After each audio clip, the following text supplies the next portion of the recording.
$600 billion, that's with a B, for the next 4 years. ভারতের ওপর যুক্তরাষ্ট্রের নতুন শুল্ক আগামী 27 আগস্ট রাত 12টার পর থেকে কার্যকর হবে।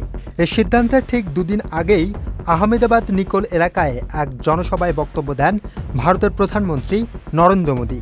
তিনি বলেন, যত চাপে আসুক আমাদের সরকার পিছু পা হবে না, বরং শক্তি সঞ্চয় করে মোকাবেলা করব।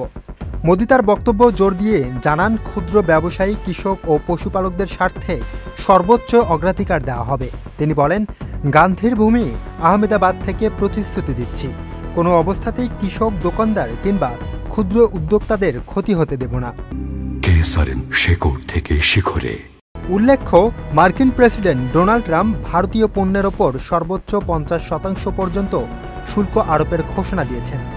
এর মধ্যেই রাশিয়ার কাছ থেকে অপরিশোধিত তেল কেনার কারণে অতিরিক্ত 25% শুল্ক যোগ হয়েছে।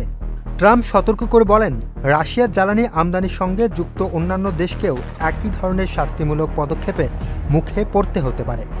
তাদের দাবি, ইউক্রেন যুদ্ধে অস্ত্র যোগাতে মস্কোর প্রধান উৎস হল এই জ্বালানি রপ্তানি।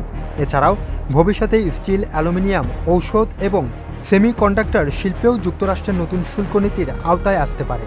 অবশ্য ভারতের সিদ্ধান্তের কঠোর সমালোচনা করছে। নয়াদিল্লির মতে ট্রাম্পের এ পদক্ষেপ একেবারে অন্যায়, অযৌক্তিক ও গ্রহণযোগ্য নয়। Muin Tajdid, channel I.